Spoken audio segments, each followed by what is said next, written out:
Assalamualaikum warahmatullahi wabarakatuh. Bismillahirrahmanirrahim.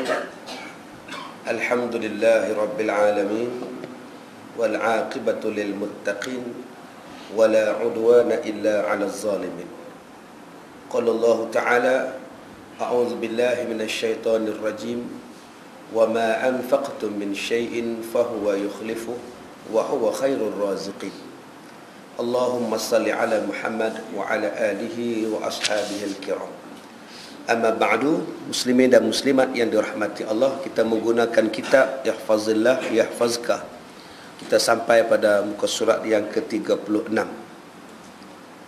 Beberapa faktor di dalam meraih ketakwaan daripada Allah Subhanahu wa taala. Kita telah membaca tentang sifat-sifat orang yang beruntung. InsyaAllah pada hari ini kita akan membicarakan pula tentang tajuk bagaimana boleh mendapat sifat taqwa dan perasaan taqwa di dalam jiwa manusia. Yang pertama, merasakan bahawa Allah Subhanahu wa taala sentiasa mengawasi kita dalam apa tindak tanduk perbuatan perkara yang kita buat. Allah Ta'ala duk mengawasi kita. Bila kita merasakan bahawa Allah Ta'ala sentiasa perhati kita, maka kita akan sentiasa berhati-hati di dalam membuat sesuatu keputusan. Semayang kita pun akan kita buat dalam keadaan penuh adab, penuh sopan, penuh jaga-jaga, walaupun kita semayang seorang-seorang. Sebab sekarang Allah sedang memerhatikan kita. Banyak orang apabila berhadapan dengan manusia, dia berhati-hati, tetapi tidak berhati-hati dengan Tuhan. Macam kita tengoklah, bila askar tu berkawat, menggaru sana pun tak boleh, garu sini pun tak boleh, kena sama ya. Cuba tengok askar bila berkawat, pakaiannya kemas, kasutnya berkilat, semuanya kena jaga elok-elok. Duduk dalam satu barisan pun kena sama saja. Tetapi apabila semayang, berapa banyak orang yang menjaga barisan di dalam saf supaya sama. Kadang-kadang dijaga pembarisan itu lebih daripada solat. Sedangkan kalau pembarisan itu sengit sebelah pun tak berdosa. Tapi kalau semayang saf kita sengit sebelah, Allah tak tengok saf kita. Cuba kita tengok kawat, mesti sama saja berjalan. Bergerak sama, berhenti pun sama. Kenapa bila semayang tak sama? Ada yang rukuk dulu, ada yang rukuk kemudian. Ada yang Tok Imam dah lama dah berdiri, dia duduk sujud lagi. Ada yang Tok Imam dah tahiyat akhir, yang dia duduk sujud lagi. Tak habis-habis lagi. Dia macam mana cerita? Ada yang serentak bergerak dengan imam. Imam rukuk serentak bergerak sekali. Imam sujud, dia pun turun serentak sekali. Siapa yang ikut siapa? Ini yang tidak merasakan bahawa Allah sedang memerhatikan kita. Jadi kena semayang elok-elok. Banyak orang yang semayang, kalau duduk di rumah seorang-seorang, baju pun tak pakai. Kadang-kadang pakai baju singlet, pakai kain pelekat, baju pun tak pakai. Cuba tengok orang Hindu bila semayang petang-petang. Tok Kong, Sami Hindu, ada dia pakai baju semayang. Kita jumpa tepi jalan, dia semayang maghrib, dia waktu maghrib tu, dia pakai kain putih dia saja. Baju pun tak pakai, duduk menyala api. Balik ke rumah kita jumpa pula satu orang Islam pula semayang baju tak pakai, kain pelekat saja. Jadi orang yang macam itu tidak merasakan pengawasan Tuhan yang sedang memerhatikan dia. Orang yang sedang memerhati, yang sentiasa perasan Allah sedang tengok kita, dia akan berhati-hati dalam tindak tanduk dia. Maka orang ini pertama sekali akan mendapat sifat ketakwaan dalam dirinya. Sifat yang kedua, bagaimana untuk mendapat ketakwaan daripada Allah? Melaksanakan ibadat wajib dan segala bentuk ketaatan hanya semata-mata kerana Allah, bukan kerana sebab-sebab lain. Kenapa kamu semayang? Sebab Allah suruh. Kenapa kamu solat? Sebab saya hamba. Kenapa kamu buat haji? Sebab saya hamba. Saya kena buat apa yang Allah suruh buat. Ini sifat ketaatan. Bukannya membuat sesuatu benda ada sebab-sebab lain. Bukan. Kenapa kamu semayang subuh? Yalah, kalau saya tak semayang subuh nanti orang cop saya bukan kaki surau. Jadi kalau orang dah cop saya bukan kaki surau, nanti saya sakit demam, orang tak datang. Jadi saya tunjuk muka jugalah ustaz. Apa-apa hal senang, sakit demam, orang surau boleh tolong. Maknanya dia sembahyang kerana orang surau, bukan sembahyang kerana Allah. Maka mintalah pahala pada orang surau. Kenapa abang rajin sembahyang malam 2 minggu ni abang? Tiap-tiap malam qiyam mulai pukul 3 dah bangun. Kamu kena faham, taman kita ni tiap-tiap hari masuk orang minyak. Jadi abang jagalah malam-malam, takut orang minyak masuk rumah kita. Daripada abang berjaga saja, lebih baik abang qiyam mulai, dapat juga pahala. Maknanya 2 dalam 1. Sambil nak jaga orang minyak jangan masuk, masa itu pun dia buat qiyam mulai. Sekarang niatnya sudah lari daripada Allah ataupun kerana orang minyak. Banyak orang yang macam itu. Tu Haji puasa, Tu Haji, selang sehari Tu Haji puasa. Saya ni ustaz, puasa ke tak puasa sama je ustaz. Itu tak boleh makan, ini tak boleh makan. Ini tak boleh makan, ini tak boleh makan.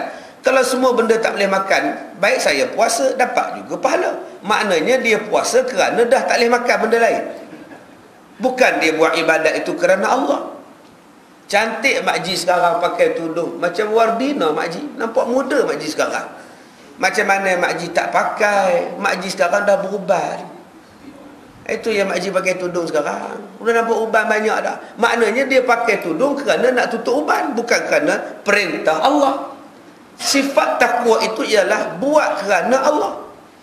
Bagus kamu muda-muda sudah pergi buat haji. Macam ni lah bagus. Saya ni kalau ikutkan malas pergi buat haji ustaz, tapi dah mak saya ngajak. Dia bayar semua, dia bayar tambang semua, dia suruh bawa dia saja. Membawa juga dah mak suruh. Pergi juga dah ustaz. Maknanya pergi itu kerana mak, bukan kerana Allah.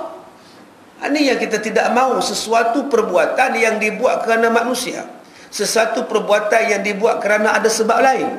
Yang kita buat ibadat itu ialah kerana Allah semata-mata. Firman Allah dalam suratul Baqarah ayat 3, yu'minuna bil ghaib, beriman kepada perkara gaib. Apabila alam gaib adalah segala sesuatu yang tidak boleh dilihat oleh panca indera manusia. Panch tu bahasa apa panch? Bahasa Urdu, Pakistan. Panca indera yang tidak boleh dilihat oleh panca indera manusia, alam gaib. Mereka beriman, mengakui dan membenarkan kenabian Nabi Muhammad sallallahu alaihi wasallam yang menjelaskan kepada mereka bahawa di sana ada syurga, ada neraka, ada perhitungan, ada seksa, ada pahala. Kita percaya pada benda-benda itu. Ini dipanggil sebagai percaya kepada benda-benda gaib. Bukan setakat kita percaya kepada syurga neraka itu. Dengan Nabi Muhammad pun kita percaya, walaupun kita tidak pernah melihat Nabi Muhammad. Kita cuma dengar hadisnya, kita hanya ziarah makamnya, kita ziarah tempat maulidnya, tapi kita yakin bahawa Nabi Muhammad itu adalah sebenar-benar Nabi, Nabi akhir zaman. Maka itu dipanggil sebagai yu'minuna bil ghaib. Bukan setakat percaya pada Nabi Muhammad, percaya pula pada benda yang dibawa oleh Rasulullah. Seperti apa? Adanya syurga, adanya neraka, adanya perhitungan, adanya seksa, adanya pahala, adanya timbangan, adanya meniti sirat. Dan di sana juga terdapat kenikmatan yang kekal abadi, yang kekal selama-lamanya. Di samping itu kita juga percaya bahawa adanya Sang Pencipta, Tuhan yang Maha Esa lagi Maha Bijaksana, yang Maha Berkuasa lagi Maha Mengetahui, Maha Melihat lagi Maha Mendengar, bersinggah sana di atas arasnya. Kalau dia mengkehendaki sesuatu, cukuplah bagi Allah berkata kun, jadilah, maka fayakun, maka hukumnya akan jadilah. Itu dipanggil sebagai kepercayaan kepada perkara-perkara gaib, dan semuanya ini kita percayai. Tuan-tuan yang dirahmati Allah, dah wujud zaman sekarang ini orang tidak percaya kepada Al-Quran sebagai kalamullah. Ada satu pahaman yang mengatakan Al-Quran bukan kata-kata Allah, bukan Allah yang turunkan. Al-Quran itu Nabi Muhammad yang buat. Ini ajaran-ajaran yang sedang merasuk umat Islam, yang sedang menyesatkan umat Islam. Atas alasan apa yang dia kata Al-Quran ini bukan Allah punya? Sebab dia baca dalam sifat 20. Dalam sifat 20 dia kata mukhalafatuhu ta'ala lil hawadith. Bersalahan Allah itu tidak sama Allah itu dengan segala-galanya, dengan segala makhluk. Allah ni tidak sama dengan segala makhluk. Itu dalam sifat 20. Allah tidak sama dengan segala benda baru, benda makhluk. Kalau tidak sama dengan benda makhluk, kenapa Allah menurunkan Al-Quran dalam bahasa Arab? Ini hujah yang dia pakai.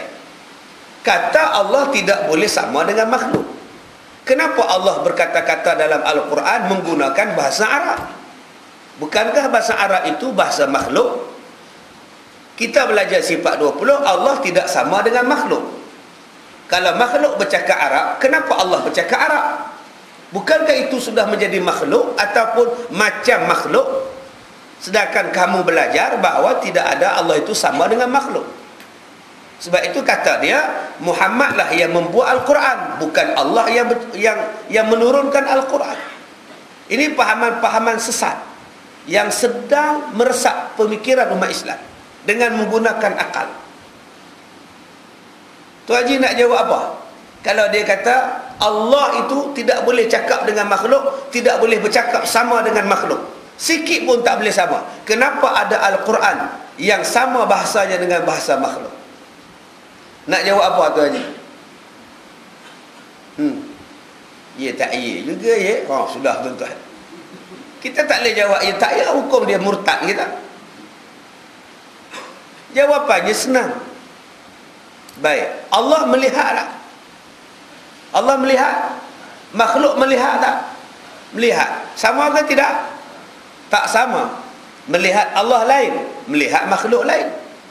Kalau kita kata sama melihat, tak sama. Walaupun penggunaan bahasanya melihat, sama pada bahasa, tetapi sama tidak sama pada sifat. Perkataan sahaja sama, Maha melihat. Manusia melihat, Allah melihat, perkataannya sama, perbuatannya tidak sama. Manusia mendengar, Allah mendengar. Mendengar Allah tidak sama dengan mendengar manusia, walaupun perkataannya sama, mendengar. Berbahasanya Allah sama, perkataannya dengan perkataan manusia, berbahasa, bercakap, kalam. Tetapi kalam Allah tidak sama dengan kalam manusia. Memang Al-Quran itu bahasa Arab, tetapi bahasa Arab yang Allah turunkan di dalam Al-Quran tidak sama dengan bahasa Arab yang manusia buat. Sebab itu Allah kata, Al-Quran yang kuturunkan kamu tidak boleh buat. Wa in kuntum fi raibin mimma nazzalna ala abdina fa'tu bi suratin min mithlihi wad'u syuhada'akum min dunillah in kuntum sadiqin. Al-Quran itu memang bahasa Arab, tetapi Arabnya tidak sama dengan Arab kamu. Arabnya cukup bermutu, Arabnya cukup hebat, Arabnya tidak jemu dibaca, Arabnya tidak habis dikaji, Arabnya itu tidak sama dengan bahasa pertuturan Arab biasa. Walaupun bahasa Arab, tetapi Arabnya tidak sama dengan Arab yang dituturkan oleh manusia. Malah pakar-pakar bahasa pun tidak boleh membuat surah sependek Inna A'tayna pun untuk menandingi Al-Quran. Tak boleh buat. Itulah dia Al-Quran. Kalau orang nak menolak hujah tuan-tuan dengan mengatakan Al-Quran itu Nabi Muhammad yang buat, tuan-tuan bangkanglah hujahnya dengan apa yang saya sebutkan tadi. Memang Allah Al-Quran itu bahasa Arab, tetapi bahasa Arab yang diturunkan oleh Allah sedikit pun tidak sama mutunya dengan bahasa Arab yang diturun atau dituturkan oleh orang Arab sendiri. Pakar bahasa Arab sendiri pun tak boleh challenge Al-Quran. Sama ada segi nahunya, segi sarafnya, segi kelunakan bahasanya, gaya bahasanya, kesedapan bahasanya, tidak boleh ditandingi sampai hari kiamat. Baik, khabar gembiralah bagi sekalian kalian. Pada hari kalian beriman, padahal kalian tidak pernah bertemu dan tidak pernah melihat Rasulullah Nabi Muhammad sallallahu alaihi wasallam.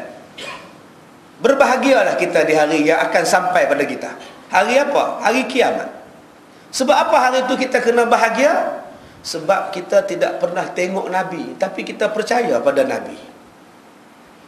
Sahabat-sahabat percaya pada Nabi sebab dia tengok Nabi. Dia tengok Nabi letak jari, keluar air daripada celah jari. Orang boleh minum air daripada hujung jari Nabi. Sebab itu mereka beriman pada Nabi depan mata mereka. Nabi buat isyarat kepada bulan, terbelah bulan. Satu bulan berada di tetapnya, tempat kedudukannya, sebelah lagi turun di atas bukit. Semua orang nampak. Sebab itu mereka beriman pada Rasulullah, sebab mereka nampak bulan terbelah. Mereka boleh tengok macam mana Nabi ludah dalam satu telaga yang kering. Tiba-tiba air telaga tu naik. Dan mereka boleh minum air itu. Mereka beriman pada Nabi sebab mereka nampak mukjizat yang Allah Ta'ala bagi pada Nabi. Keistimewaan yang bagi. Bila Siti Fatimah sedang mengguli, sedang mengisar tepung, Nabi Muhammad pegang batu giling, batu kisar itu. Dengan Nabi Muhammad berkata, Bismillahirrahmanirrahim. Batu kisar tepung itu berpusing sendiri tanpa perlu dikisar. Dengan sendirinya berpusing. Sahabat nampak, Siti Fatimah nampak macam mana batu tu berpusing sendiri. Bagaimana mereka tidak beriman pada Rasulullah kalau benda pelik yang diperbuat oleh Rasulullah depan mata mereka, mereka nampak. Orang Yahudi ambil biji kurma ajwa itu, direbusnya kurma ajwa itu, bijinya 7 hari 7 malam. Diambil, direbus saja mereka nak perkenal Nabi Muhammad. Dah bagi pada Nabi Muhammad tanam kurma ajwa bijinya itu dan tumbuh pokok kurma ajwa. Sedangkan biji itu sudah pun direbus 7 hari 7 malam. Sepatutnya pada akai tak boleh tumbuh dah. Tetapi pokok tumbuh juga daripada biji yang direbus 7 hari 7 malam. Ini sebab apa? Mukjizat Rasulullah. Dengan sebab itu orang beriman pada Nabi Muhammad, sebab mereka nampak benda-benda itu. Berbeza dengan kita. Kita dengar hadis saja, kita dengar cerita saja, kita hanya dengar dalam Quran, kita hanya dengar di dalam kitab-kitab Nabi Muhammad ini, Nabi Muhammad itu. Tetapi kita percaya penuh bahawa Nabi Muhammad itu ialah Muhammadur Rasulullah, itu ialah Muhammad Rasulullah. Sepenuh-penuh kepercayaan. Sebab itulah kata Rasulullah, orang macam kita ini, zaman kita ini, iman kita lebih hebat. Sebab kita beriman pada benda yang tak nampak. Kita beriman pada benda yang kita tak pernah jumpa. Kita beriman pada benda yang kita dengar sahaja, tapi meresap dalam jiwa kita dengan penuh keyakinan. Sebab itulah disebutkan dalam kitab ini, khabar gembiralah bagi kita. Sebab kita percaya padahal kita tidak pernah melihat Rasulullah sallallahu alaihi wasallam.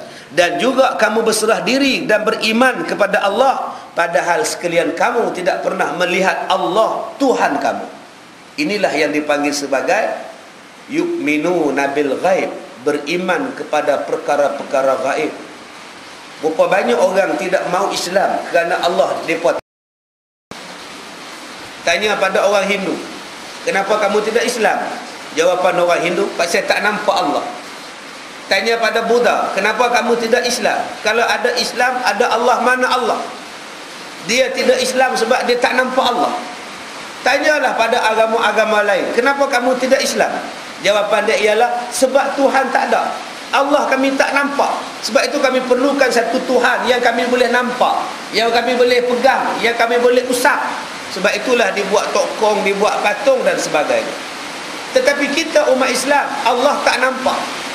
Kita tak nampak Allah, tetapi tetap kita beriman kepada Allah. Sebab apa? Itulah tanda-tanda orang beriman.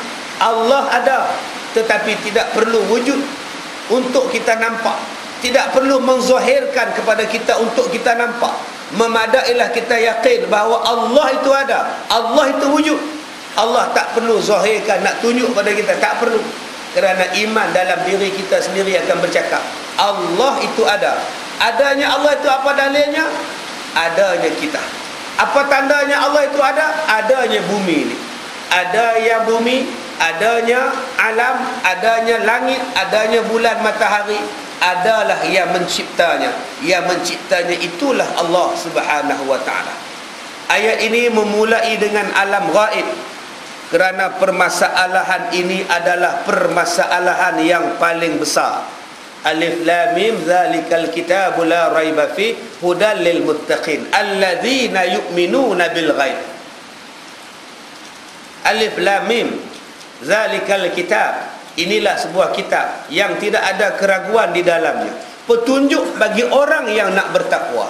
Lalu Allah Ta'ala sebut petunjuk bagi orang yang bertakwa. Orang yang bertakwa itu siapa? Allazina yu'minuna bil ghaib, orang yang beriman pada benda gaib. Lepas tu baru datang semayang, wa yuqimunas salat. Lepas tu baru datang sedekah, wa mimma razaqnahum yunfiqun. Kenapa letak benda gaib nombor 1? Kenapa percaya kepada benda gaib? Allah sebut awal-awal dalam suratul Baqarah, lebih awal daripada solat. Kerana percaya pada benda gaib lah masalah paling besar sekali. Saya dah katakan tadi, manusia yang engkar kepada Allah, engkarnya itu kerana mereka mengingkari adanya alam gaib. Kenapa Fir'aun engkar pada Nabi Musa? Kenapa Fir'aun engkar pada Nabi Musa? Jawapannya sebab dia tak nampak Allah. Bila Nabi Musa kata Allah Tuhan kamu, Allah itu Tuhan aku, Fir'aun tanya Allah duduk di mana? Kata Nabi Musa, Allah melihat kita berada di mana-mana saja. Allah duduk di atas arasy. Maka Fir'aun membina menara yang sangat tinggi. Lalu dia panjat menara itu, dia tengok Allah di langit, di awal. Dia turun balik, dia kata kepada umat dia, aku sudah naik menara itu, aku tidak jumpa Tuhan di sana. Sebab itulah Fir'aun sesat, sebab tidak mempercayai alam gaib, tidak mempercayai Allah. Sebab kata dia, kalau Allah itu ada, mesti dia nampak. Seperti yang saya katakan Hindu Cina tadi, kenapa mereka tidak beriman? Sebab jawapan dia, mereka tak nampak Allah. Mereka kata kalau Allah tu ada, mana dia Allah, kami tak nampak. Tetapi mereka tidak pernah mempersoalkan tentang roh mereka. Mereka mempercayai roh, tetapi roh mereka pun mereka tak pernah nampak. Tapi kenapa percaya? Cuba tanya pada Hindu, kenapa mak kamu mati? Tadi mak kamu hidup, dia boleh bercakap. Sekarang mak dia mati, mak kamu sudah mati. Sebab apa dia mati? Hindu tadi akan jawab, sebab rohnya sudah tak ada.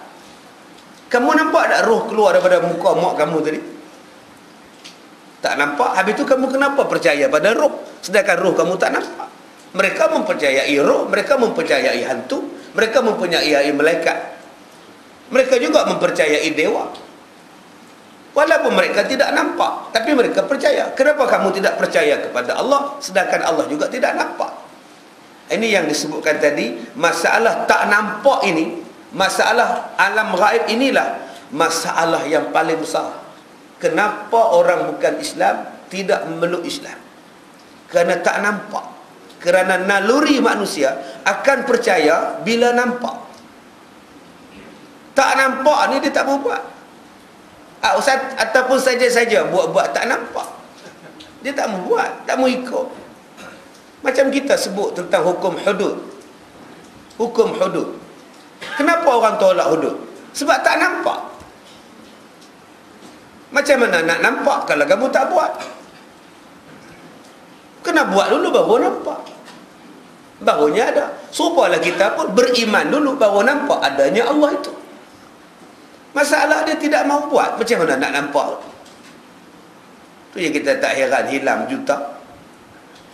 Tuan-tuan pergi ke negara-negara lain, sampai ke airport dia saja, kalau pergi ke Mesir saja tuan-tuan, 4 kali polis tu. Sampai airport ni polis tunggu lah. Ramai pula. Turun saja kapal terbang, naik saja dia punya bas tu, sampai saja ke airport dia, polis dah sambut. Sambutnya polis. Bila kita nak cok immigration itu, polis duduk sebelah immigration, dia tengok kita. Kemudian kita ambil barang, letak atas troli, nak keluar daripada tempat ambil barang itu, polis tunggu di situ. Bila kita nak naik bas, satu jeep dekat 8 orang, polis tunggu kat bas. 4 kali tuan-tuan, polis saja-saja. Punya banyaknya polis. Bila sampai di airport, nak buat apa pun takut, polis saja. Tengok sini polis, tengok sini polis. Bila saya balik ke Malaysia, sampai ke KLIA, clear. Memang clear. Polis pun tak ramai, tak ada pun. Duduklah polis cukup dalam bilik tu, bilik maklumat tu. Mana ada polis banyak tuan-tuan? Sebab tu tak perlu heran kalau kena rompak. Polis tak ada. Sampai saya balik hari tu, polis hak saman trafik, hak duk parking depan tu pun tak ada. Bila dah kena rompak, baru nak cakap. Kita memang bercadang nak tambahkan polis di sana, baru bercadang kena rompak lah.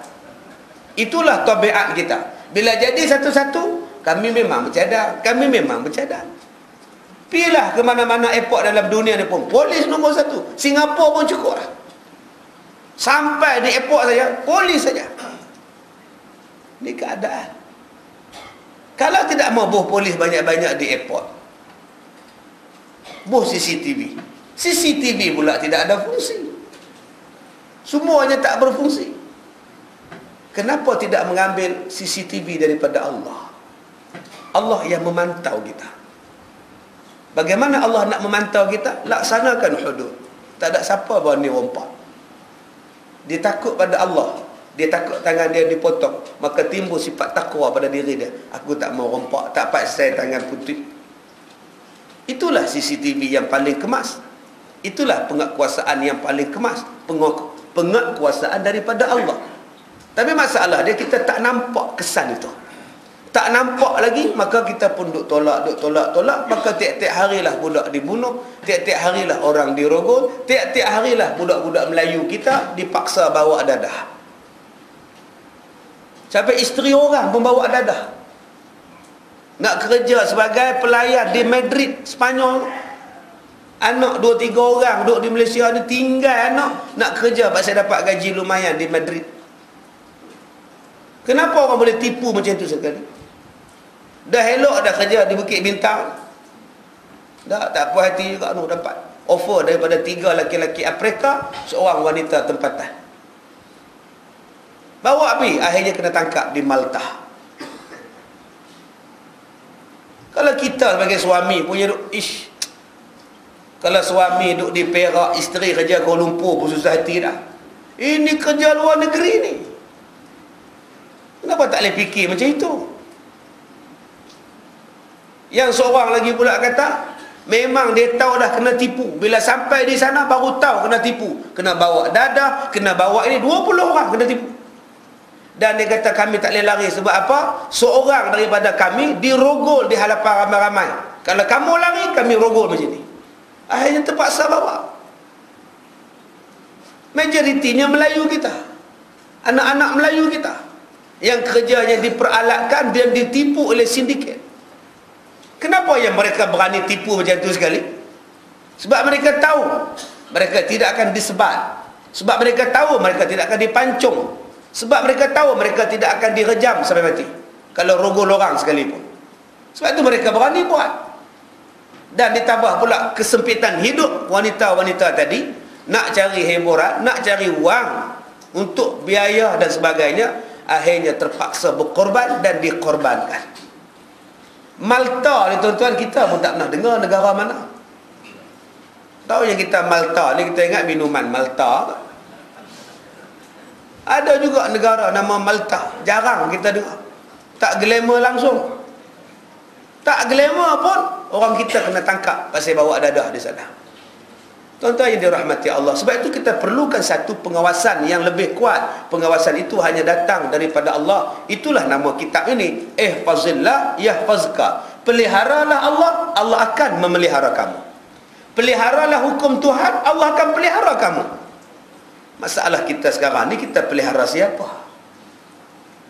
Kita pelihara orang. Bila Allah nak pelihara kita? Kita pelihara orang, menjaga hati orang. Tak boleh cakap macam tu lagi, dia pun terasa lagi. Nampak? Kita tak jaga Allah. Kita tak boleh tu, kita tak boleh buat macam tu. Nanti mai pilihan raya, nanti dia orang tak bagi undi dia orang pada kita. Maknanya sudah kira undi sekarang. Baik, kemudian mereka mengatakan tidak ada Tuhan. Kehidupan ini hanyalah bersifat kebendaan belaka. Sementara setiap yang ada di hadapan kamu dan yang kamu boleh lihat, kamu percaya dengannya. Kamu boleh raba, kamu boleh sentuh, kamu mempercayainya. Sementara sesuatu yang tidak kelihatan oleh mata kamu, kamu tidak percaya dan meyakininya. Ini yang dikatakan tentang kepercayaan orang. Selagi tak nampak, selagi itu tak percaya.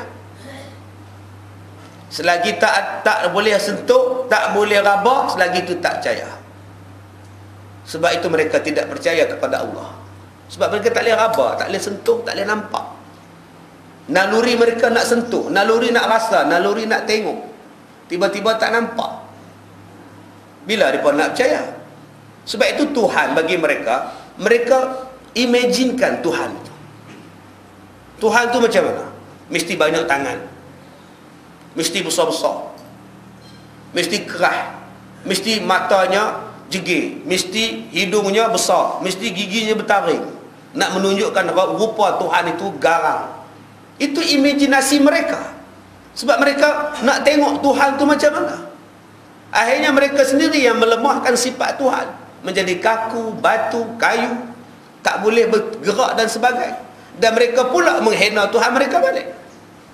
Sebab itu Allah bukan macam itu. Allah kita yakini dalam iman. Allah maha berkuasa, Allah maha melihat, Allah maha bijaksana. Baik, oleh kerana itu, permasalahan keimanan dengan alam gaib adalah suatu permasalahan terbesar yang dihadapi oleh manusia. Maka siapa yang tidak beriman dengan permasalahan gaib, Allah Subhanahu wa ta'ala tidak akan menerima segala jerih payah perkataan dan amal perbuatan. Bukan setakat tidak percaya pada Allah, Allah tolak ibadat. Tak percaya pada jin, murtad. Tak percaya adanya jin. Itu jin kot, mana ada jin. Jin Samsudin ada lah kita. Jin itu ada, wajib percaya. Wajib percaya adanya jin. Tak percaya pada jin, murtad. Kena ada, percaya. Kadang-kadang dia tumpang semayang di belakang kita semayang. Subuh tadi tahu apa jin ramai semayang. Kadang-kadang kita dengar macam orang berjalan belakang kita, semayang belakang kita. Bila kita kalih ke belakang, tak ada. Sebab kadang-kadang jin. Kadang-kadang jin jahat datang, bawa musibah, bawa penyakit sebagai alat untuk menyebarkan penyakit. Itu jin, itu dipanggil sihir. Wajib percaya adanya sihir. Sebab sihir itu disebut oleh Allah dalam Quran. Setengah orang dia tak percaya tentang masuk hantu, sedangkan masuk hantu itu disebut oleh Allah dalam Quran. Dia kata mana ada histeria, ini semua tension, pasal dia nak periksa.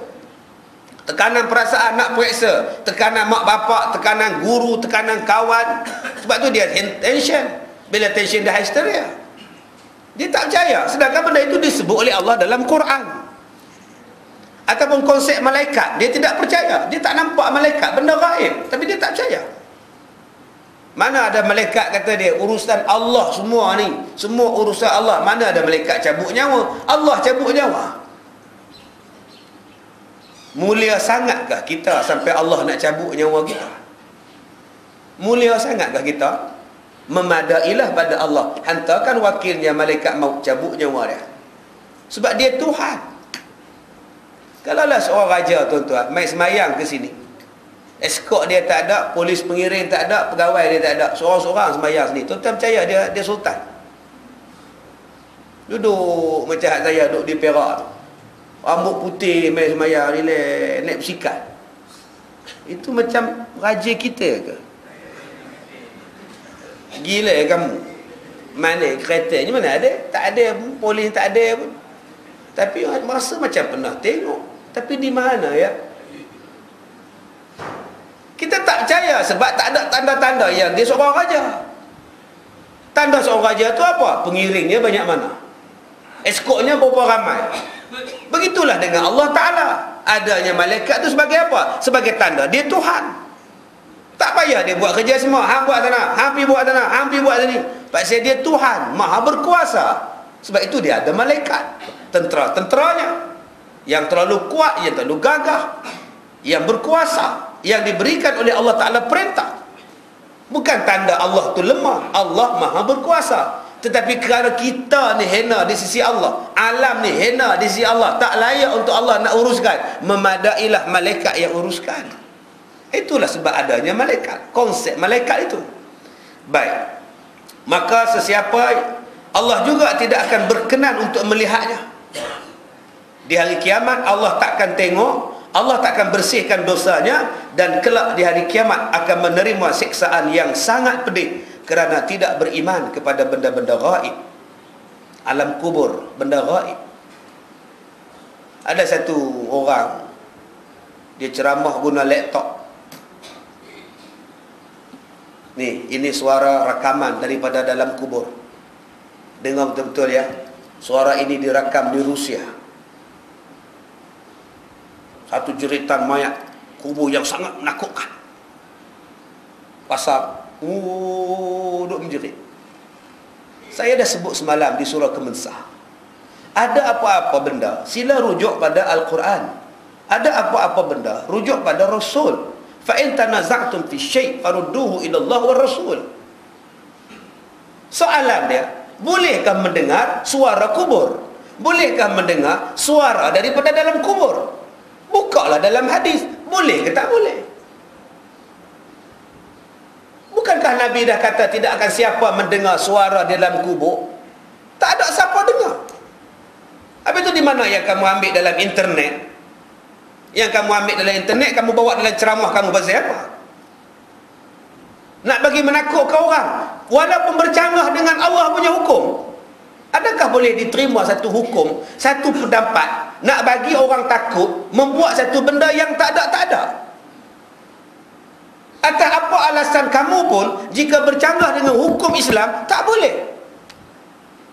Bukankah Nabi dah kata ada, siapa yang buat cerita tentang aku, benda tu aku tak buat, kamu tempah satu maq'ad, satu tempat duduk dalam neraka.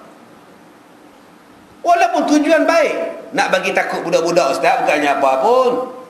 Memang tujuan kamu baik, tapi cara kamu buat salah. Kalau demikian nanti orang akan bubuh workman dalam kubur untuk rakam suara kubur. Tuan-tuan, rakamlah macam mana pun, tidak akan dengar bunyi itu tuan-tuan.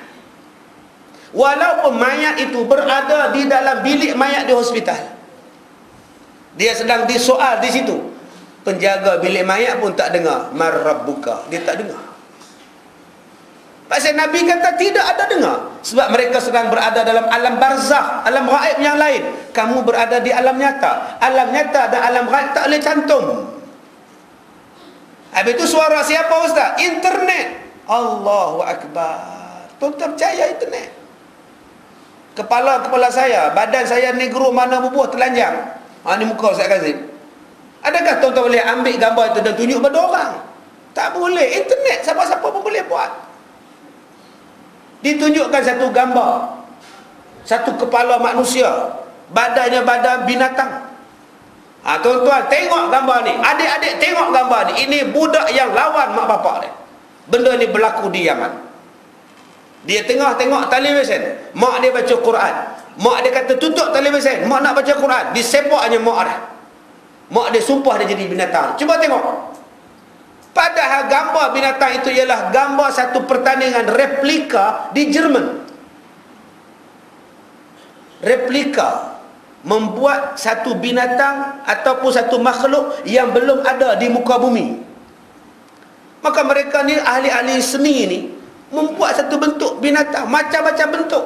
Diambilnya gambar tu pergi tunjuk pada orang. Ni dia lawan mak bapak. Ini ustaz yang tidak bertanggungjawab. Bukankah Nabi dah kata dah, tidak akan berubah manusia menjadi makhluk yang lain melainkan selepas dia mati?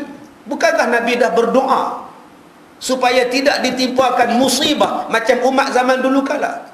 Zaman dulu kala, zaman Nabi Musa, kalau tak sembahyang direct jadi babi. Direct jadi babi. Sebab tu ada zaman Nabi Musa, seorang anak memandikan babi, membagi makan babi.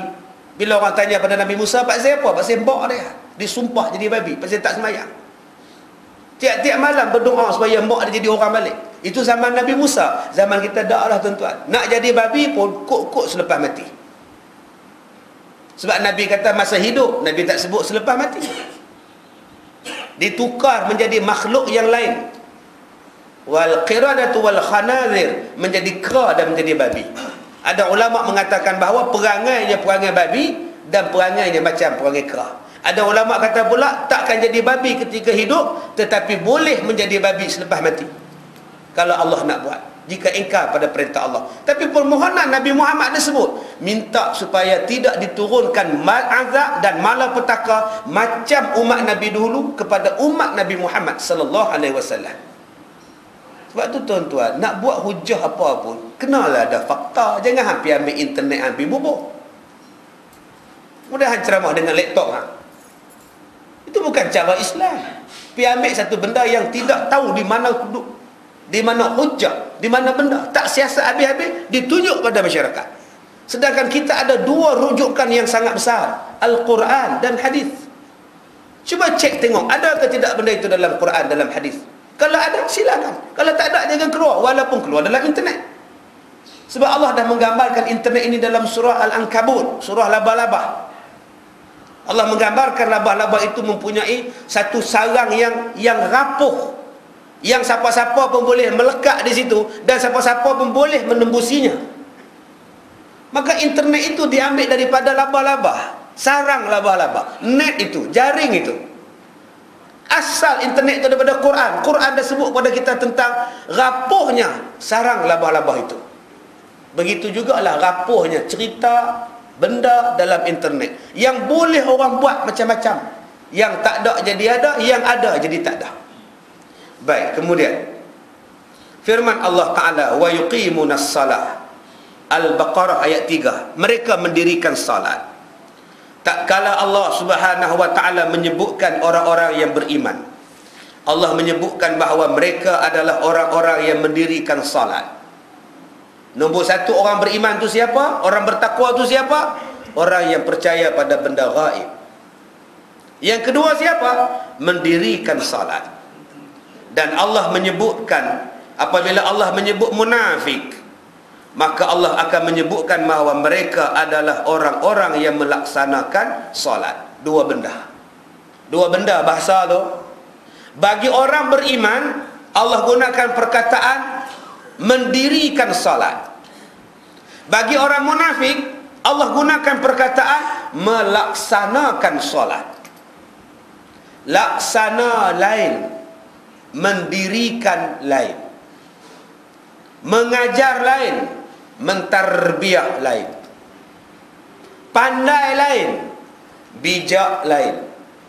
Laki-laki lain, jantan lain. Perempuan lain, betina pun lain. Walaupun bahasanya hampir sama, mendirikan, melaksanakan, tetapi untuk orang beriman, Allah Ta'ala sebut wa yuqimunas salah. Tetapi untuk orang-orang munafik, Allah tidak menggunakan perkataan wa yuqimunas salah. Allah menggunakan perkataan lain untuk munafik. Idza qama, bila mereka bangun. Bila mereka bangun, bila mereka buat. Bahasa tu tuan-tuan lain. Sebab orang munafik akan buat sembahyang itu dalam keadaan terpaksa. Sebab itu dalam di sini orang Islam itu terbahagi pada dua golongan. Yang pertama, mereka yang mendirikan salat.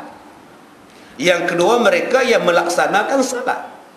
Apa makna yang dikatakan mendirikan salat? Mendirikan salat ialah menjaga segala adab dalam salat, dan dibawanya adab itu di luar salat. Apa dia adab di dalam salat? Tidak boleh bercakap benda yang keji-keji dan kotor-kotor, nanti batal sembahyang. Cakap benda yang dibolehkan bercakap, maka sah sembahyang. Begitulah kita bawa di luar sembahyang. Bercakap yang baik-baik, yang keji-keji, yang kotor-kotor jangan buat. Tetapi kalau orang munafik, dia cuma sembahyang baiknya pada waktu sembahyang, tetapi dia akan bertukar menjadi jahat selepas sembahyang.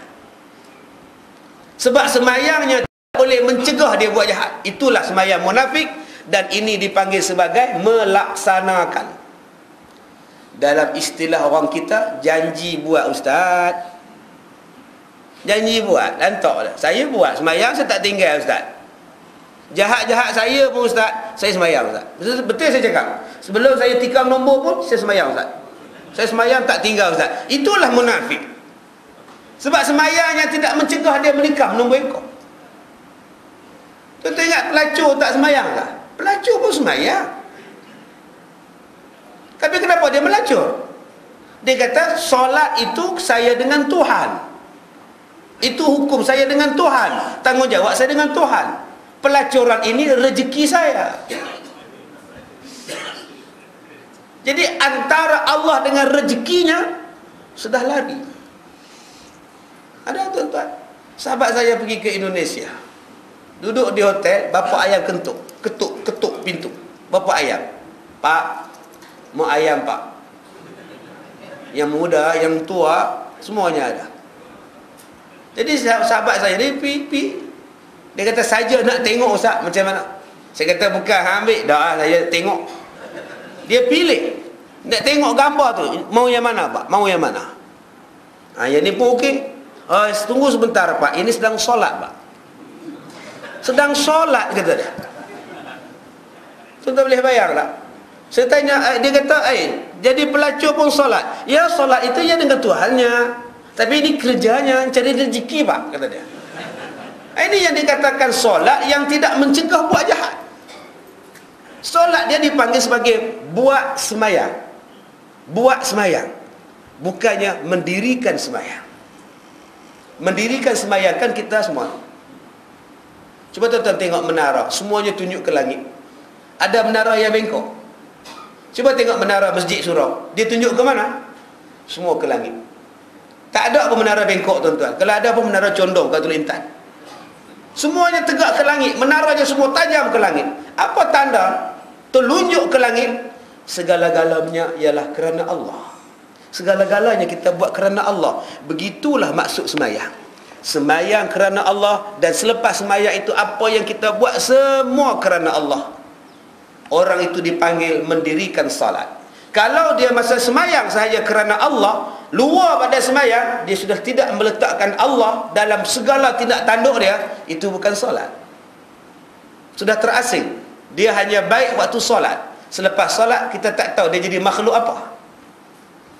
Itu bukan solat, tak tahu makhluk apa. Dia nak kata Islam ke? Tapi semayang. Tapi pakaiannya bukan Islam. Dia ni Islam ke? Tapi kerja tempat yang tidak Islam. Macam mana cerita ni? Dia ni Islam ke? Tapi semayang, tapi tak percaya dengan hukum hudud. Apa cerita ni? Ini dipanggil sebagai melaksanakan solat. Dia tidak mendirikan salat. Maka orang yang hanya melaksanakan salat dan belum mendirikan salat, solatnya tidak dapat mencegah daripada perbuatan keji dan mungkar. Sayyidina Ali bila nak semayang, tuan-tuan, menggigil. Bila orang tanya pada dia, kenapa berpeluh, menggigil. Sayyidina Ali kata, kamu sekarang nak semayang ni menghadap siapa? Menghadap Allah. Habis kamu tak takut menghadap Allah? Aku menggigil sebab aku nak menghadap Allah. Aku takut dengan Allah, sebab tu aku menggigil. Cuba tengok kita tuan-tuan, tengah semayang, berapa ramai yang duduk cuik punggung orang. Boleh melawak-melawak tengah semayang, nak menghadap Tuhan itu. Masih lagi melawak-lawak. Tengah ada ambil wuduk tu, gelak, gelak. Subhanallah. Tengah semayang pun gelak. Apa ni? Tak membayangkan Allah sedang memerhatikan kita. Kenapa tuan-tuan bila nak ambil pingat daripada tuanku, tuan-tuan dia tegar? Pasal apa bila nak semayang depan Tuhanku, kita main-main? Itu maknanya solat kita buat atau solat kita mendirikan. Allah Ta'ala berfirman surah Al-Ankabut ayat 45, Innas salata tanha 'anil fahsya'i wal munkar. Sesungguhnya semayang itu mencegah daripada perbuatan keji dan mungkar. Ayat 45 ini tuan-tuan tak perlu tengok orang. Kalau tengok orang banyak tak betul dia. Tengok diri sendiri dulu. Aku semayang. Benda jahat aku buat pasal apa? Kita masih kekalkan benda jahat, itulah tanda dia kita belum semayang. Terus saya tanya orang lain, tengok orang lain memang semua tak kenal. Kalau kita tengok orang lain, semua tak betul. Tengok kita dulu. Allah sebut qu anfusakum dulu, jaga kamu dulu. Berapa banyak kita yang semayang. Duit riba tu kalau RM1 4 kupang, kita lepas buang, pasal sikit. Tapi kalau dah dikumpul menjadi 1,400. Ni duit riba ni, abang, ni duit riba ni abang, interest ni 1,400 ni. Nak bagi ke bang? Nak sedekah? Nak buang ke bang? Ish. Dia kita nak kata riba pun memanglah riba. Tapi dia bukan riba sangat pun. Wah sudah. Macam mana cerita ni? Memanglah dia riba, tapi hukum itu taklah riba sangat. Itu macam mana cerita? Pak saya 1,400. Kalau RM1.4 riba tu buang-buang. Pergi buat longkang ke, pergi bagi kat masjid, buat tandas ke apa ke, cepat-cepat dia bagi. Pak saya RM1.40. Ini masalahnya, ribanya sudah naik 1,400. Timbul tak rasa sayang nak keluar tu? Ataupun zakat, timbul tak rasa kedekut nak bayar zakat? Itulah tanda-tanda dia semayangnya belum lagi mencapai tahap itu. Tak mampu lagi nak mengubah diri dia kerana Allah, membuat sesuatu kerana Allah. Kamu mungkin akan mengatakan, bagaimana dengan orang yang mengerjakan salat tapi dia masih aktif menghisap ganja, morfin dan sebagainya? Bagaimana juga dengan orang yang melakukan salat tetapi dia tetap berzina dan mencuri? Jawapannya hanya satu. Kerana dia hanya melaksanakan salat, dia belum mendirikan salat. Cuba tuan-tuan tengok, mendirikan sebuah surau. Mendirikan sebuah surau, apa kena buat? Piling, bim, besi, konkrit, bata, simen, ikat, plaster, lapik sini, kemudian boh pula siling, boh pula tingkap, boh pula pintu. Nak mendirikan itu benda paling asas sampai siap, itu nama dia mendirikan. Solat itu kalau mendirikan apa makna? Baju kita daripada mana? Yang kita duduk semayang ni, baju ni daripada mana beli ni? Duit tu daripada mana dapat beli baju ni? Upah buat jubah ni dah bayar ke belum? Dah 2 tahun tak bayar upah. Buat-buat lupa je. Kamu semayang dalam kain yang kamu pakai, yang belum kamu bayar upahnya, yang belum kamu bayar harganya, yang orang di rumah pengupah ni tengah duk tanya-tanya, bilalah tu haji tu nak bayar? Dah 2 tahun dah tak bayar upah buat baju dia. Apa semayang macam itu? Saya bila beli kapet dekat sekolah saya, Pakistan yang jual kapet tu tanya, bila nak tulis resit, nak issue resit, dia tanya, mau tulis berapa? Mau tulis berapa? Dah kata harga banyak tu, tulis banyak tu lah. Oh, okey ha. Saya tanya Pak saya faham tanya, selalu sudah tulis harga lain. Banyak ke orang buat? Biasalah banyak. Banyak tempat buat. Harga 1,000, tulis 1,500. Dia klaim kat bendahari masjid 500. Bagaimana tuan-tuan sujud atas kapet sejadah yang kita duk tipu pada orang ramai? Nak sembahyang apa? Tak malu kau letak dai di atas kapet, rasuah RM500, tipu RM500? Yang ni nak jadi baik tuan-tuan, hentilah. Nak jadi baik apa kalau sembahyang tak baik? Nak jadi baik apa sembahyang kalau baju tak baik, baju mencuri?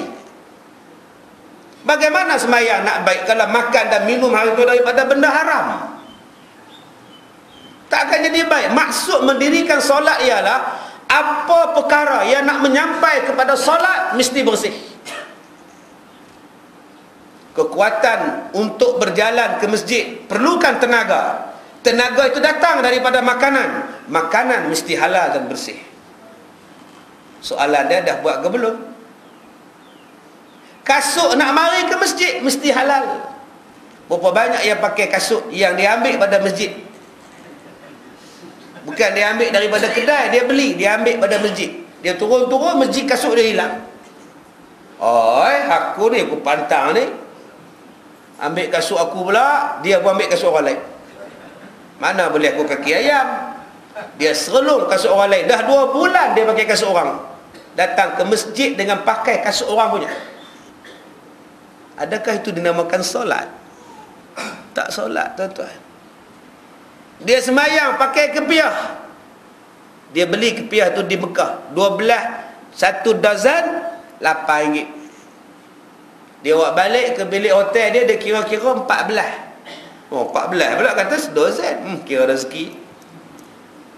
Yang 2 itu hak tukar kedai, tapi dia kata rezeki siapa suruh bagi 14? Aku punya. Kepiah itulah yang dia pakai atas kepala dia ambil semayang. Allahu Akbar. Bagaimana dia nak jadikan semayang dia baik? Kepiah dia tu pun dia tipu tu Arab. Kenapa tak pulangkan balik 2 yang lebih itu? Subhanallah. Itulah maksud mendirikan solat. Kena jaga. Berapa banyak orang yang butang baju Melayu tak cukup lagi satu, dia jumpa kat luar satu. Atas tempat wuduk dia jumpa. Oh, elok pula, cukup lah. Pasang. Elok tuan-tuan semayang. Tak fikirkah masa itu orang punya, bukan kita punya? Subhanallah. Ada orang yang bangkit semayang dalam keadaan malas. Hei, ngantuknya. Kena semayang pula. Hei, ngantuk. Hei, ngantuk. Dia ni semayang malas kerana Allah. Kan kenapa? Subhanallah. Itu yang kata mendirikan solat dan melaksanakan solat. Mendirikan solat mencegah jahat. Melaksanakan solat, dalam solat boleh jadi jahat. Kalau dia melaksanakan solat, dalam solat tu dia boleh jadi jahat. Dalam solat boleh jadi jahat. Tu imam jadi jahat dengan makmum. Aku baca ayat panjang-panjang, biar dia berasa. Biar dia berasa. Dia ingat aku siapa? Sudah tuan-tuan. Dalam hati duk kata. Orang lain jadi tu imam baca qul huwallah aja. Tengok aku baca. Baru kau tahu sampai aku. Kata dia. Semayangnya sudah jadi jahat. Makmum pun jadi jahat. Celaka punya tu imam. Baca ayat panjang-panjang. Bukankah jadi jahat semua itu? Subhanallah tuan-tuan. Ada orang cepat-cepat nak habis dalam semayang. Cepat-cepat semayang. Macam lipas kudung. Macam lipas kudung semayang. Nah, isteri mandi, suami semayang. Bila isteri keluar bilik mandi, dah habis semayang. Isteri masuk bilik mandi nak ambil wuduk, nak semayang jemaah. Bila keluar ambil wuduk, Assalamualaikum. Abang semayang sunat ke bang? Tidak 4 rakaat. Kejap mana? Abang siapa? Sudah. Maknanya sekadar melepaskan batuk bila solat. Sebab tu Allah sebut khuzu zinatakum 'inda kulli masjid. Semayang tu cantik-cantik. Bila nak semayang, ambil baju paling lawa daripada almari, pakai. Kepiah yang paling cantik, pakai.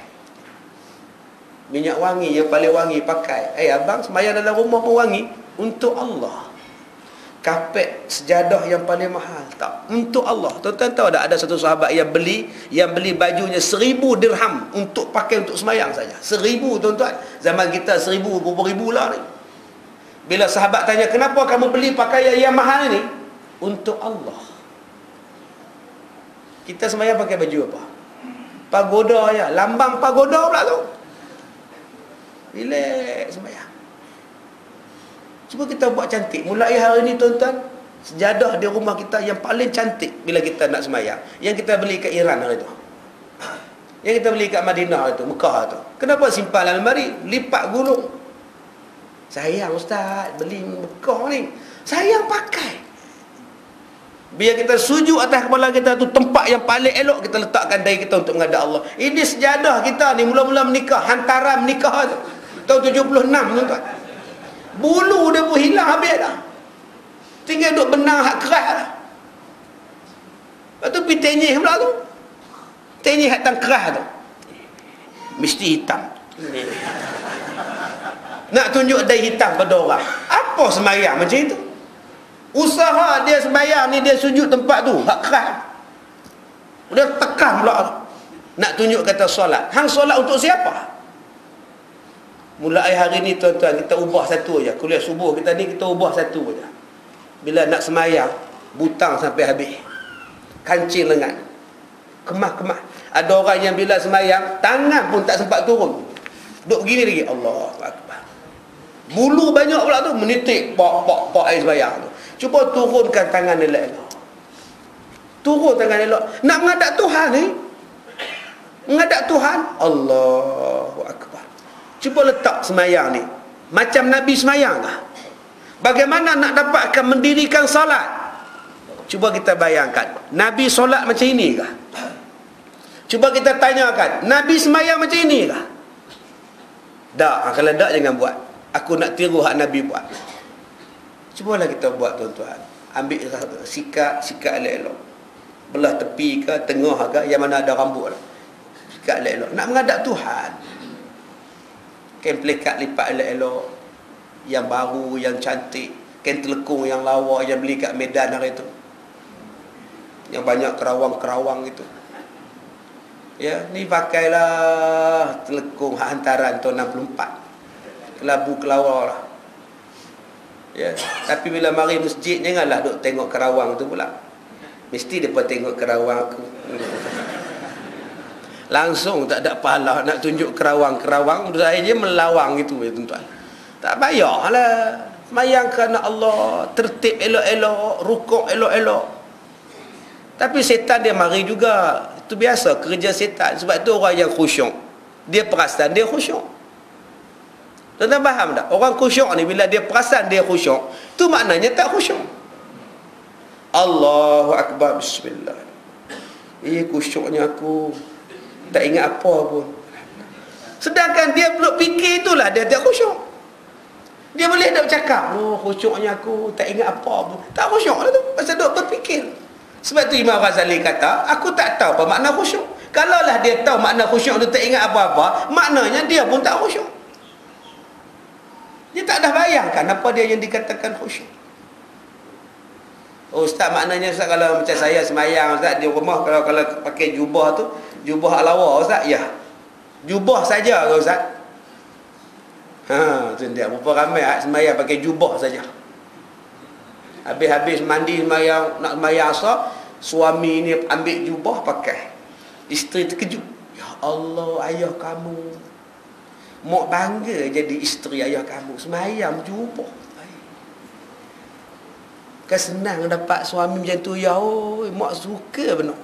Suami pun semayang pakai jubah. Butang tak ada, butang. Spender tak pakai, baju dalam tak pakai, kain pelikat tak pakai. Bila dia rukuk ni, hak tak butang tadi nampak apa? Tuan-tuan tak butang jubah, tuan-tuan rukuk, kain pelikat tak pakai di dalam, nampak apa? Rukuk. Nampak? Rasa macam pernah tengok di mana. Batal lah semayang. Yang isteri di dapur tu punya bangga, buatlah bubur kacang untuk suami. Nak habis semayang asal kan nak makan. Padahal orang tua tu batal dah semayang dah. Kita perasan kita dah kemah dah, rupa tak kemah lagi. Jangan tuan-tuan anggap pakai jubah ni kemah dah. Sebab tu kena ada pakaian lain di dalam jubah itu. Kalau tak ada juga pakaian lain, butang sampai habis. Butang sampai habis pun tak apa. Kalau butang tak ada Ustaz, ambil tali rapia, ikat di pinggang, supaya tutup daripada pusat ke bawah, takut nampak aurat. Itulah maksud mendirikan solat. Apa dia maksud dia? Yang terakhirnya, yang dimaksudkan dengan solat ialah menghayati makna segala gerak-gerinya di dalam solat. Macam mana? Bila tu imam sebut Allahu Akbar, Allahu Akbar, asyhadu an la ilaha illallah, dalam hati kita apa? Macam ni gamaknya di hari kiamat. Di padang mahsyar, malaikat panggil, "Hai manusia, datang berhimpun kamu di hadapan Allah." Macam ni gamaknya. Cuba tuan bayangkan nak menghadap Allah, semua pakat diam, takut je. Begitulah kita bayangkan bila Bilal memanggil kita solat. Bila dia qamat saja, kita bayangkan macam itu. Yang kedua, bila kita sampai saja duduk dalam keadaan tunduk, ni nak buat elok-elok ni, tunduk pada Allah, nak buat elok-elok ni, Allah nak tengok aku ni, Allah nak perhati aku ni, Allah nak bagi markah pada aku ni, kena buat elok-elok. Pitching jangan lari, kena buat elok-elok, kena keluarkan. Oji kata keluarkan. Yang dalam akademi Fantasia aja yang kena buat elok-elok. Kenapa semayang tak buat elok-elok? Akademi Fantasia tu penuh dengan dosa, kamu buat elok-elok. Tapi hak semayang penuh dengan pahala, kamu cincai. Baju 20 hari tak basuh, cuba cium tengok. Mulut 20 hari dah tak gosok. Oh, bau petai. Ya kamu semayang bau petai pasal apa? Kenapa tak pergi gosok? Cuba cium ketiak tengok. Berapa bulan dah tak buang bulu ketiak ni. Subhanallah. Nabi Muhammad bila angkat takbir tuan-tuan, sahabat nampak ketiak Nabi putih tuan-tuan. Kita kalau angkat sekarang lah, Allahu Akbar. Agak-agak apa? 5 sunnah Rasulullah. Apa dia? Mencukur ketiaknya, membuang rambut kemaluannya. Yang ketiganya apa? Bersugi. Yang keempatnya apa? Memotong kuku. Semalam saya sembahyang, sebelah satu orang, dia kuku punya banyak. Gila sembahyang. Saya tengok lawa kuku, saya tanya. Dia gelak. Kalau dia faham, faham. Tuan-tuan, Rasulullah ni tuan-tuan potong kuku ni 1, 2, 3, 4, 5, 6, 7, 8, 9, 10. Itu cara potong kuku. Saya ulang balik. 1, 2, 3, 4, 5, 6, 7, 8, 9, 10. Kenapa yang Nabi buat tukar-tukar-tukar? Dimulakan dengan jari kecil. Kenapa? Ini kena kaji lah. Kuku kita ni bergerak 0.1 mm setiap hari. Dia panjang 0.1 mm setiap hari. Seminggu bersamaan 0.7 mm. Yang paling kuat panjang yang ini. Yang nombor 2 panjang yang ini. Yang nombor 3 panjang yang ini. Dan yang kata Rasulullah, setan akan duduk di kuku yang paling panjang. Setan ni kita boleh gambarkan setan. Yang kedua kita boleh gambarkan sebagai kuman. Sebab tu Nabi potong yang ini dulu, yang ini dulu, yang ini dulu. Kemudian yang ini datangnya ini, datangnya ini. Peraturan. Mesti ada sebab kenapa Nabi potong benda-benda itu. Tapi kita tak pernah buat, kita kata lantok lah, potong lah mana. Menjanji potong tadi. Habis tu siapa yang kita ikut? Mesti ada sebab kenapa Nabi buat. Mesti ada sebab, kerana dia akan mengganggu sembahyang kita, mengganggu makanan kita, mengganggu proses penghadaman kita. Kita tak pernah soal kenapa bila Nabi tahiyat akhir dan awal Nabi angkat jari. Kenapa Nabi angkat? Rasulullah sebut dalam hadis menggerakkan jarinya. Sebab tu dalam setengah mazhab dia pusing-pusing. Dia pusing lantak lah tuan-tuan, dia pusing pun sah sembahyang dia. Kita angkat je. Setengah orang dia pusing. Sebab Nabi tak cerita secara detail. Dalam hadis tak sebut tegak saja ke atau berpusing. Dia tu pulanglah pada tuan-tuan. Yang batalnya macam ini. Asyhadu an la ilaha illallah. Itu batal lah. Kalau jari saja tak batal, lantak lah. Tapi kenapa jari ibu yang diangkat? Kenapa tak jari telunjuk? Jari hantu? Kenapa tak jari manis? Kenapa tak jari kelintik ataupun jari ibu? Asyhadu an la ilaha. Lagi bagus. Asyhadu an la ilaha, bagus. La ilaha illallah. Lagi bagus. Ataupun begini. Pish. Kenapa Allah angkat, Nabi angkat yang ini? Mesti ada sebab. Urat ini dia bersambung sampai ke mana? Sampai ke jantung, sampai ke hati. Bila kita angkat itu, dia bergerak sampai ke hati. Sebab itulah dalam masa itu kita mengucap, dan sekali dengan meaning subtitle dia sekali. Muhammad itu pesuruh Allah. Tiada Tuhan melainkan Allah. Muhammad itu benar pesuruh Allah. Sebab sampai daripada sini. Ini hikmah. Ayat ni yang saya akan sentuh nanti masa kuliah duha di surau Kemesahat, surau Al-Iman pagi ni. Kenapa Nabi simpan janggut?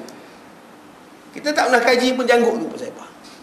Puan-puan di belakang saya, di belakang sana tu, dapat suami yang ada janggut, untung. Kalau boleh usap janggut suami. Geramnya kat abang janggut. Ada sebab kenapa Nabi simpan janggut. Subhanallah. Bila kaji betul-betul tuan-tuan, segala yang Nabi buat ni, hak rukuk kita ni, keikhlasan masa rukuk, keikhlasan masa sujud, ketika berzikir, semua ada sebab. Kenapa kita berdiri tegak macam ini? Begitulah semuanya akan dihadapkan oleh Allah di hari kiamat. Kenapa kita rukuk? Bayangkan sekarang kita nak dibawa oleh malaikat menghadap Allah. Tak lalu untuk bangun, tak lalu untuk berdiri tegak, tak mampu untuk berdiri tegak. Tunduk macam tuan-tuan bawa penjenayah yang nak dihukum gantung. Tuan-tuan yang jadi wadah penjara ni, Tuan-tuan pernah bawa kan orang yang bawa nak pergi usung digantung itu? Tuan-tuan akan heret dia. Tuan-tuan akan tarik dia. Dia bukan boleh berjalan tegak lagu tu. Tak ada dah tuan-tuan. Dia berjalan untuk mati. Berjalannya itu dalam keadaan tunduk ni. Orang papah dah. Tak boleh bangun dah. Tunduk. Macam kita rukuk tu. Bila kita sujud. Kenapa kita sujud di hari kiamat? Begitulah rupanya kita. Bila nak minta ampun pada Allah, sujud di atas tanah di hari kiamat. Ampunkan saya Tuhan. Ampunkan saya Tuhan. Tuhan kata bangun. Sekarang bukan masa untuk sujud. Bangun. Maka kita pun duduk tahiyat. Begitulah rupanya kita apabila dibicarakan di hadapan Allah. Duduk macam tahiyat itu. Kita bukan duduk dalam kandang saksi. Bukan. Duduk macam tahiyat. Bangun tak boleh apa. Tak boleh diam. Tengok apa kamu cakap. Nah, sekarang kamu jawab. Apa yang kamu buat dulu jawab. Mulut diam. Hati diam. Ni, tangan, kaki semua bercakap. Begitulah orang yang semayang. Dia membayangkan segala benda-benda itu ada kaitan dengan diri dia. Maka begitu jugalah rohnya sentiasa hadir di dalam sembahyang tersebut. Bukan badan di surau, hati tempat lain. Itu bukan sembahyang. Badan di surau, hati di mana? Tak tahu hati di mana. Pas sembahyang ni makan, kedai tu tutup kot. Tapi kedai tu pun bagus juga, nasi lemak dia sedap. Hati dah teringat nasi lemak. Macam mana? Sembahyang maghrib, sembahyang cepat sikit ni, nak tengok bola ni. Malam ni penting ni, Selangor lawan Kedah. Macam mana? Hati tak ada. Ini yang kita kena ubah tuan-tuan. Mudah-mudahan kita mendirikan solat dan bukan kita melaksanakan solat. Kita akan sambung lagi insya-Allah. Pada pagi ini saya akan sentuh di kuliah duha nanti tentang rahsia-rahsia Rasulullah. Kenapa Rasulullah makan tembikai? Dan Rasulullah makan tembikai campur dengan kurma. Kenapa bila Nabi makan kurma, Nabi akan makan dengan timun? Mesti ada sebab. Mesti ada sebab. Atas sebab apa yang Nabi buat itu. Ada beberapa rahsia yang sangat ajaib yang bila kita kaji bahawa kita mengetahui kelebihan-kelebihannya. Kita sudahi dengan surah Al-Asr.